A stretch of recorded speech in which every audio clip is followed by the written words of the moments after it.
Hello to everyone and welcome to my channel. आज की जो वीडियो है उसमें हम स्टमक के टॉपिक को डिटेल में समझेंगे।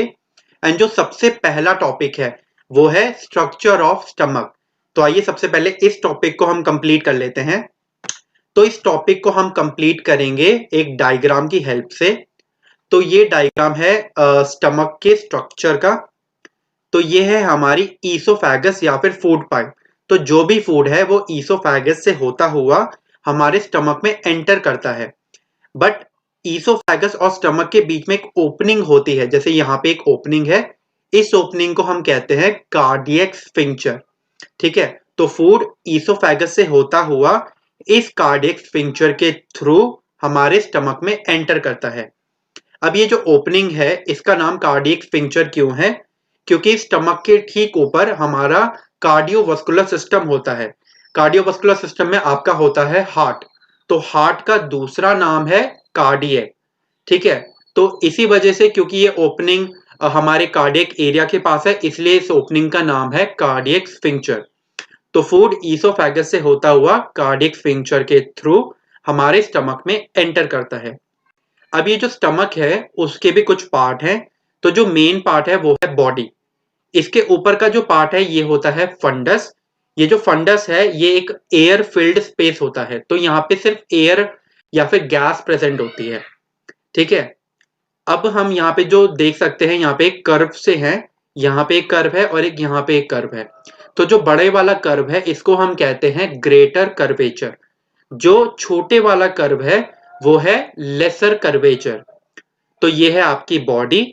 एंड अब बॉडी से अगर हम आगे बढ़ें तो यहाँ पे एक एरिया है, इसको हम कहते हैं पाइलोरिक एंट्रम। अब इसे हम पाइलोरिक एंट्रम क्यों कहते हैं? क्योंकि यहाँ पर एक स्फिंक्चर होता है। जैसे हमने एक स्फिंक्चर यहाँ पढ़ लिया, कार्डियक स्फिंक्चर। सिमिलरली यहाँ पे भी एक ओपनिंग होती है जिसको हम पाइलोरिक स्फिंक्चर कहते हैं।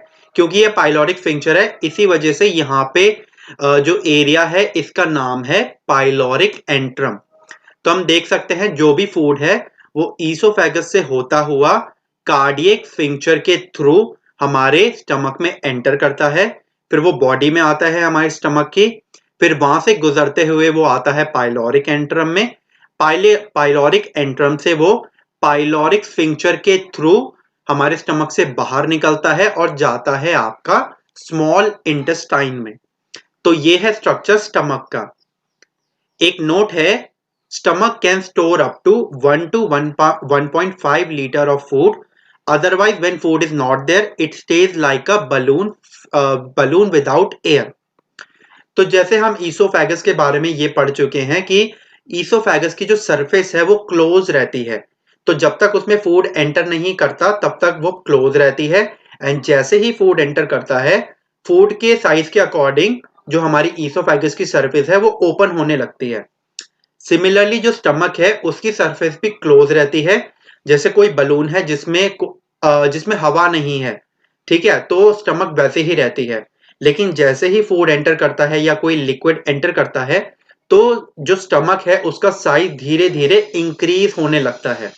ठीक है, तो जो स्टमक है उसका साइज इंक्रीज हो सकता है 1 से 1.5 लीटर तक, और मैक्सिमम ये इंक्रीज हो जाता है 2 लीटर तक।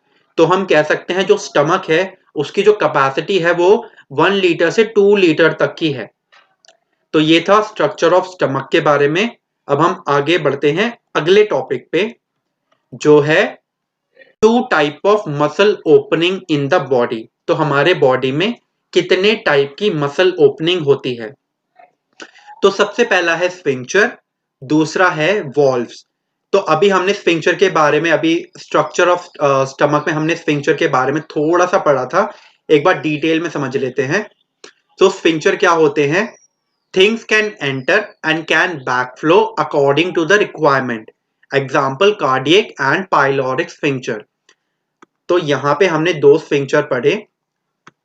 तो जो स्फिंक्चर मसल होती है वो एक तरह की ओपनिंग होती है जिसमें कोई चीज अंदर आ सकती है और उसी ओपनिंग से वो चीज बाहर भी जा सकती है।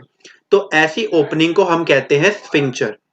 तो जैसे यहाँ पे था कार्डियक स्फिंक्चर, तो फूड हमारा ईसोफेगस से आएगा, कार्डियक स्फिंक्चर के थ्रू हमारे स्टमक में जाएगा, लेकिन वही फूड वापस बैक भी जा सकता है, जैसे वॉमिटिंग के केस में होता है। तो जो भी स्टमक में खाना होता है वो बैक फ्लो कर जाता है और इसी स्फिंक्टर के थ्रू हमारे ईसोफेगस से माउथ से बाहर आ जाता है। सिमिलरली पाइलोरिक स्फिंक्टर में भी यही चीज है। यहाँ पे होती है हमारी स्मॉल इंटेस्टाइन। तो स्मॉल इंटेस्टाइन में जो भी खाना है वो बैक फ्लो कर सकता है वापस स्टमक में। तो एक ऐसी ओपनिंग जहां पे कोई चीज एंटर कर सकती है और उसी ओपनिंग से वो चीज बाहर भी निकल सकती है, ऐसी मसल ओपनिंग को हम कहते हैं स्फिंक्टर। इसके एग्जांपल हैं आपके cardiac sphincter and pyloric sphincter. तो ये तो थी हमारी सबसे पहली ओपनिंग। सेकेंड मसल ओपनिंग है हमारी valves. Things enters but there is no back flow, only one directional flow is there. Example ileocecal valve, to prevent the content of large intestine to go to small intestine. तो दूसरी muscle opening होती है जिसे हम कहते हैं valves. तो valves एक ऐसी ओपनिंग है, इसमें कोई चीज एंटर कर सकती है बट उस ओपनिंग से वो वापस बाहर नहीं निकल सकती। तो ऐसी जो ओपनिंग होती है उसको हम कहते हैं वॉल्व्स। इसमें सिर्फ वन डायरेक्शनल फ्लो होता है। एग्जाम्पल है इलियोसिकल वॉल्व। इलियोसिकल वॉल्व कहां पे होती है? इलियो का मतलब है, इलियो वर्ड आया है इलियम से। तो जो हमारी स्मॉल इंटेस्टाइन है उसे हम तीन पार्ट में डिवाइड कर सकते हैं, डियोडेनम, जेजुनम एंड इलियम। जो इलियम है वो स्मॉल इंटेस्टाइन का एकदम लास्ट पार्ट होता है, ठीक है। और यहाँ पे जो वर्ड सीकल है वो रिलेटेड है लार्ज इंटेस्टाइन से, क्योंकि जो लार्ज इंटेस्टाइन है उसका दूसरा नाम है सीकम, इस वजह से यहाँ पे है सीकल। तो इलियम जहां पे खत्म होती है वहीं से हमारी लार्ज इंटेस्टाइन फिर बाद में चालू होती है, मतलब सीकम चालू होता है। तो वहां पे जो जंक्शन है या वहां पे जो ओपनिंग है उसका नाम है इलियोसिकल वॉल्व, मतलब एक वॉल्व जो इलियम और सीकम के बीच में है, ठीक है। तो यह है इलियोसिकल वॉल्व। तो इसमें क्या है, जो कुछ भी खाना इलियम में है अगर वो इस इलियोसिकल वॉल्व से हमारे लार्ज इंटेस्टाइन में एंटर करता है तो वो खाना वापस लार्ज इंटेस्टाइन से स्मॉल इंटेस्टाइन में नहीं जाएगा। तो ये है इलियोसिकल वॉल्व, मतलब वॉल्व में एक बार कोई चीज एंटर कर गई तो वो बैक फ्लो नहीं कर सकती। तो ये दो टाइप की मसल ओपनिंग होती है हमारे बॉडी में, एक है स्फिंक्टर, दूसरी है वॉल्व। अब हम आगे बढ़ते हैं, दूसरा टॉपिक है two type of opening in stomach, that is cardiac sphincter and pyloric sphincter. हम देख ही चुके हैं दो टाइप की मसल ओपनिंग हमारे पर्टिकुलरली स्टमक में कौन सी थी। तो सबसे पहली थी हमारी कार्डियक स्फिंक्टर, जो सबसे शुरुआती ओपनिंग थी स्टमक में।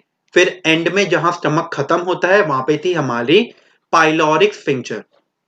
अब हम आगे बढ़ते हैं, ये हमारा लास्ट टॉपिक होगा, that is four major secretion in stomach. इस टॉपिक में हम समझेंगे स्टमक के अंदर वो कौन सी चार मेजर सेक्रेशंस होती हैं, ठीक है। तो चार मेजर सेक्रेशन है। सबसे पहला है HCl, that is hydrochloric acid. Second है म्यूकस। थर्ड है इंट्रिंसिक फैक्टर। फोर्थ है pepsinogen which later converts to pepsin. तो हमारे जो स्टमक है उसमें ये चार मेजर सेक्रेशन है। अब हम इन चार को ये जो चार हैं उनको हम डिटेल में समझेंगे। तो सबसे पहला है हमारा हाइड्रोक्लोरिक एसिड, ठीक है।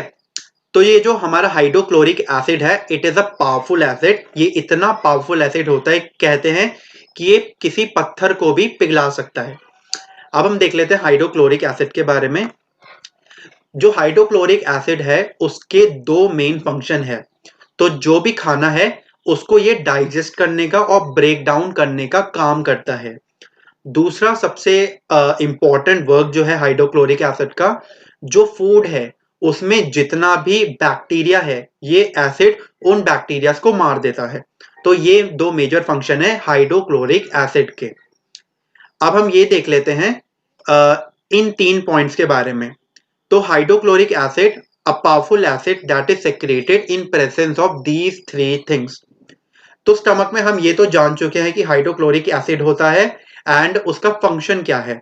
बट हमारे स्टमक में जो हाइड्रोक्लोरिक एसिड है वो तब तक फॉर्म नहीं होगा जब तक ये तीन चीजें प्रेजेंट ना हो।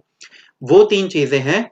सबसे पहला है एसिटोकोलाइन, सेकंड है हिस्टामाइन, थर्ड है गैस्ट्रिन। अगर इन 3 चीजों में से एक भी चीज की कमी होगी तो हाइड्रोक्लोरिक एसिड हमारे स्टमक में फॉर्म नहीं होगा। अब इन्हें इन 3 चीजों को हम डिटेल में समझ लेते हैं। तो सबसे पहला है acetylcholine. It is a neurotransmitter which is coming from brain via 10th cranial nerve, that is the vagus nerve. It stimulates the digestive organ except descending colon. तो जो एसिटोकोलाइन है ये एक तरीके का न्यूरोट्रांसमीटर होता है जो ब्रेन से निकलता है।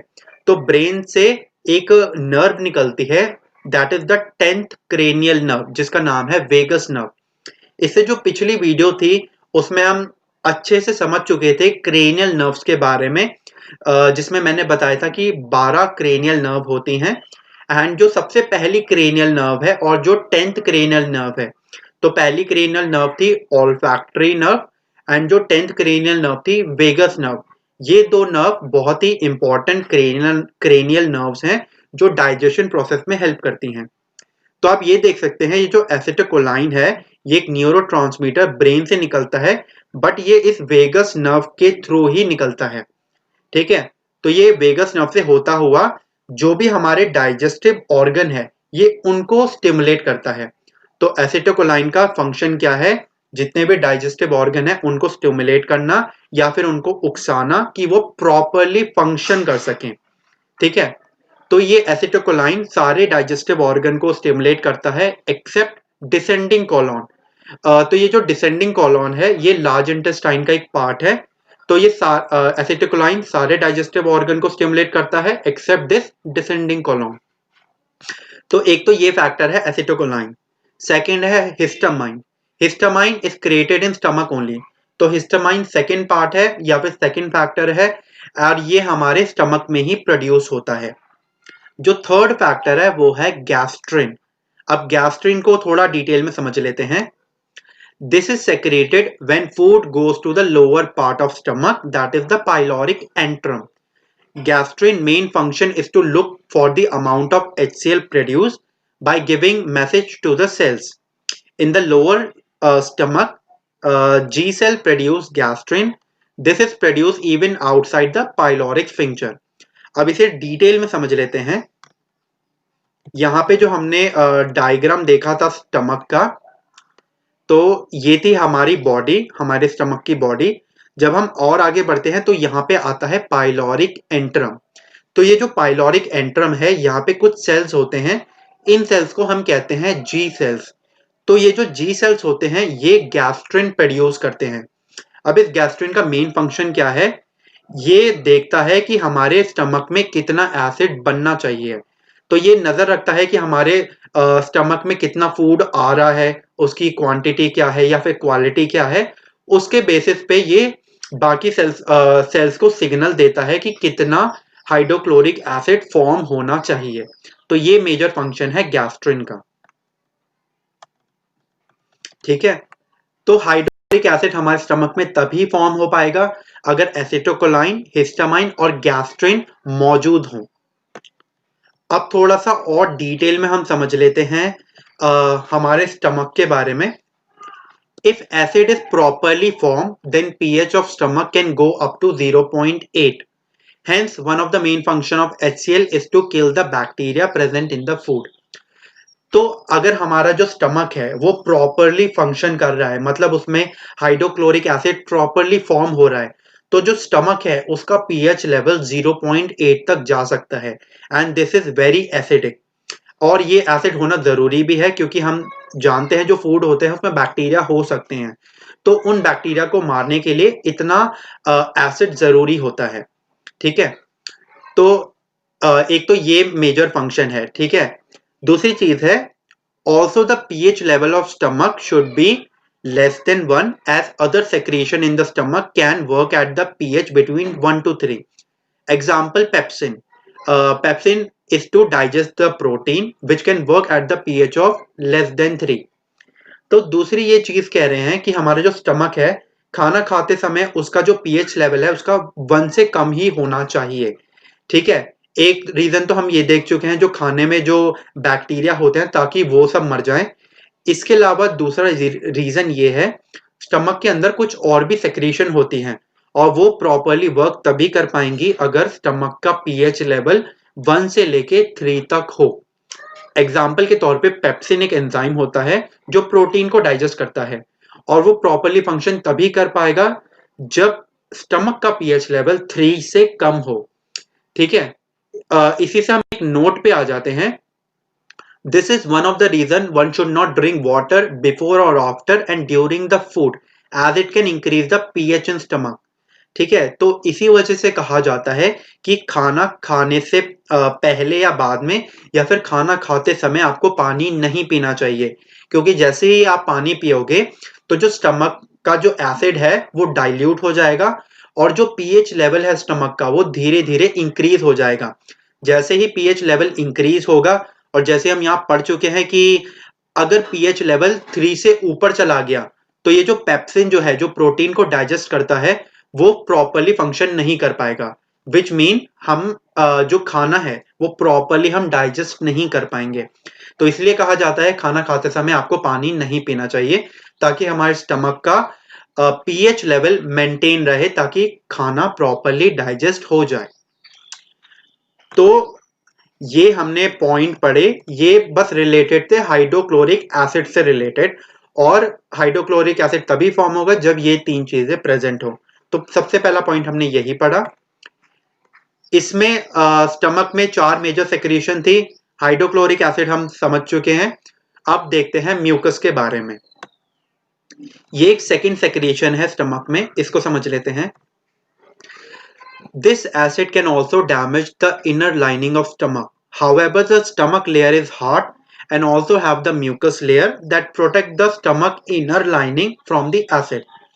अब हम ये देख चुके हैं कि ये हाइड्रोक्लोरिक एसिड कितना पावरफुल होता है। ठीक है, तो ये जो एसिड है स्टमक की इनर लाइनिंग को भी डैमेज कर सकता है।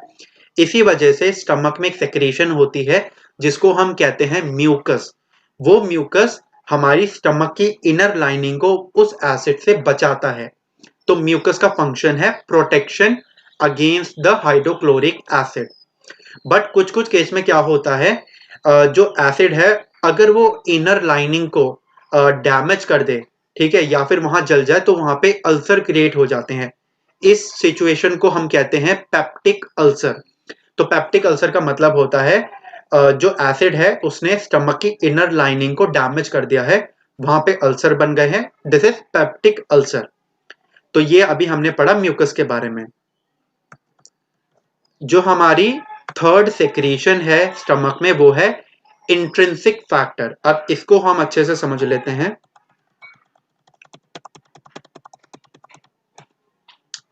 ठीक है, तो intrinsic factor, the special protein main function is to protect the vitamin B12 from secretion of stomach so that it can be absorb in small intestine. Okay, तो जो इंट्रिंसिक फैक्टर है उसका मेन फंक्शन क्या है? तो ये एक तरीके का स्पेशल टाइप का प्रोटीन होता है।